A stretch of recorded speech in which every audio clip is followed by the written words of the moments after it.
Assalamualaikum warahmatullahi wabarakatuh. Apa kabar semuanya? Oke, dalam video kita kali ini nanti kita akan belajar lagi. Tapi sebelum belajar, kita berdoa dulu ya.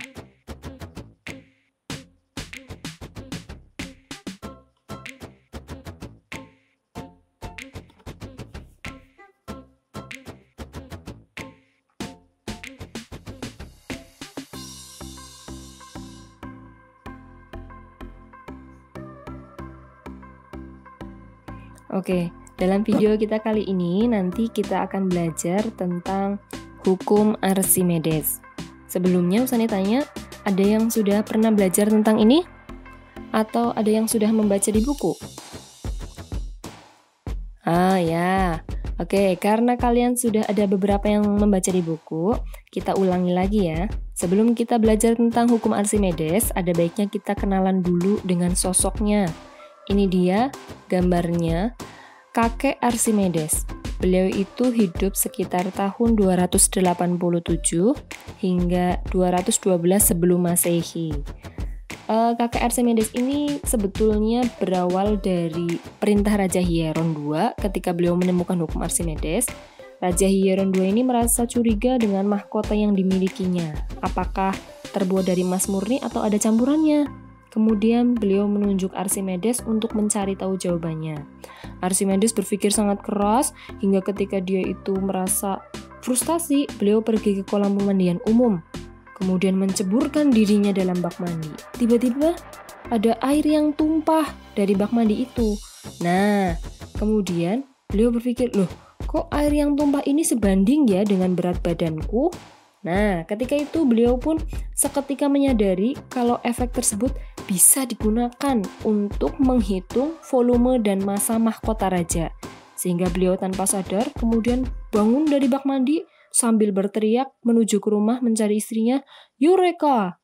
Eureka! Eureka!" Itu artinya adalah, "Aku telah menemukannya." Nah, sesampainya itu, beliau kemudian menuju istana untuk segera menimbang mahkota dengan emas murni.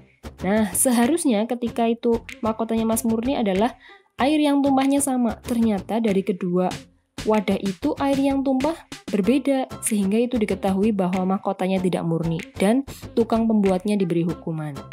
Oke, sekarang kita lanjut langsung ke hukum Archimedesnya. Hukum Archimedes bunyinya adalah seperti ini. Jika sebuah benda dicelupkan ke dalam zat cair, maka benda tersebut akan memperoleh gaya apung atau gaya dorong ke atas sebesar zat cair yang dipindahkannya. Ini contohnya seperti ketika kalian berenang, kemudian mengangkat benda di dalam air, itu akan terasa lebih ringan kan? Ya, itu karena ketika kita di dalam air diberi gaya dorong ke atas, sehingga benda yang kita angkat akan terasa lebih ringan. Nah, sekarang kita akan lebih khusus belajar tentang keadaan benda sesuai hukum Archimedes. Ada 3 keadaan benda sesuai hukum Archimedes loh. Nanti kita cari tahu ya. Yang pertama adalah benda ketika dia tenggelam, kemudian benda melayang, dan yang ketiga adalah benda terapung.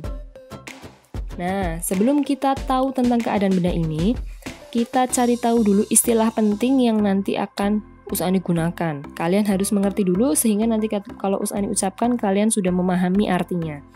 Yang pertama adalah fluida. Yang kedua adalah massa jenis. Apa itu fluida? Oke, kita cari tahu. Fluida adalah zat yang mengalami perubahan bentuk atau zat yang mengalir. Jadi dia akan mengalami perubahan bentuk sesuai dengan wadah yang ditempatinya. Contohnya, air dan udara. Nah, sekarang kita lanjut ke yang kedua, massa jenis. Massa jenis adalah rapatan suatu benda. Agar lebih paham, kita langsung lihat contohnya aja ya. Contoh massa jenis. Misal Usani punya 2 kantong dengan ukuran yang sama. Kantong itu nanti yang satu berisi kapas, yang satu berisi gula. Apakah 2 kantong dengan ukuran yang sama itu beratnya sama? Ya, tentu tidak. Kantong yang berisi gula akan lebih berat karena dia memiliki massa jenis yang lebih tinggi daripada sekantong kapas. Sehingga kita bisa tahu massa jenis itu meskipun ukurannya sama, dia akan berbeda beratnya. Oke, yang pertama kita lihat benda tenggelam. Ini dia gambarnya. Ketika benda tenggelam, maka massa jenis bendanya lebih besar dari massa jenis fluidanya. Nih yang berwarna biru, ini massa jenis bendanya. Ini bendanya nih. Nah, itu dia bendanya. Kalau fluidanya adalah air. Dalam gambar ini fluidanya Usani memakai air. Oke, kita lanjut.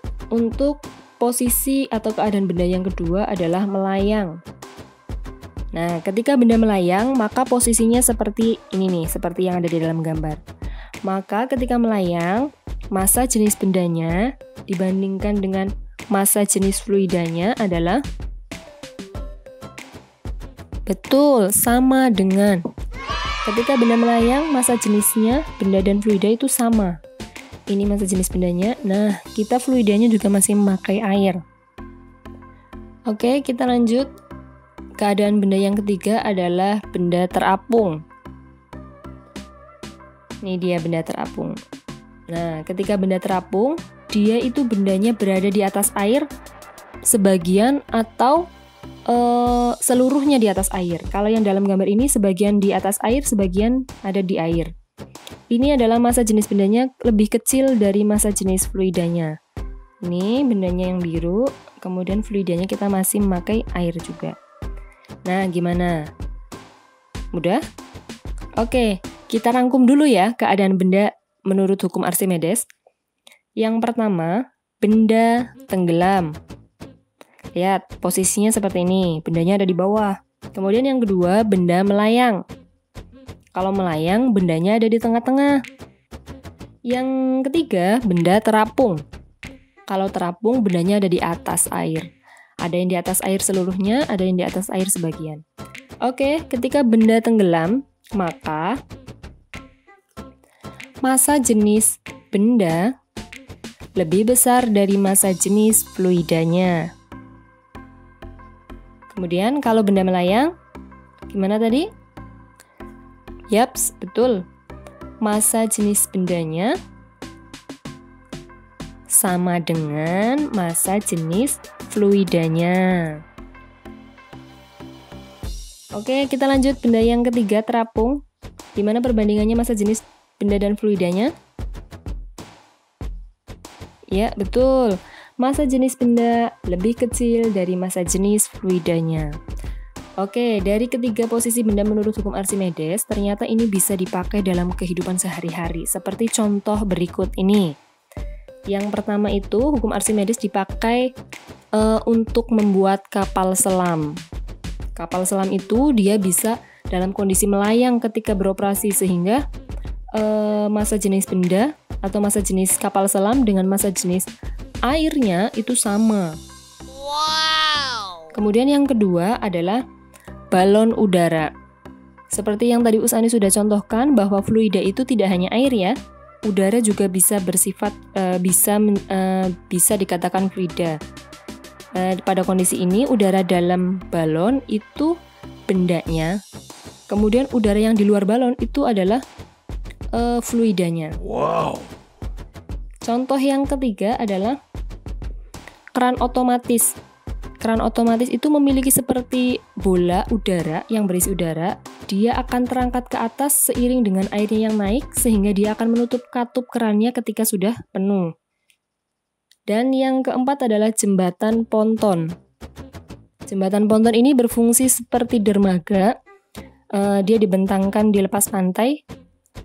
Jembatan ponton ini terbentuk dari kotakan-kotakan yang berisi rongga udara, sehingga dia bisa terapung di atas air. Itulah beberapa contoh dari hukum Archimedes. Masih banyak contoh lainnya sebetulnya, tapi hanya itu yang Usani ungkapkan. Terima kasih banyak telah bersedia menonton video pembelajaran kita kali ini. Mohon dimaafkan kalau dalam video ini banyak kekeliruan atau kekurangan. Wassalamualaikum warahmatullahi wabarakatuh.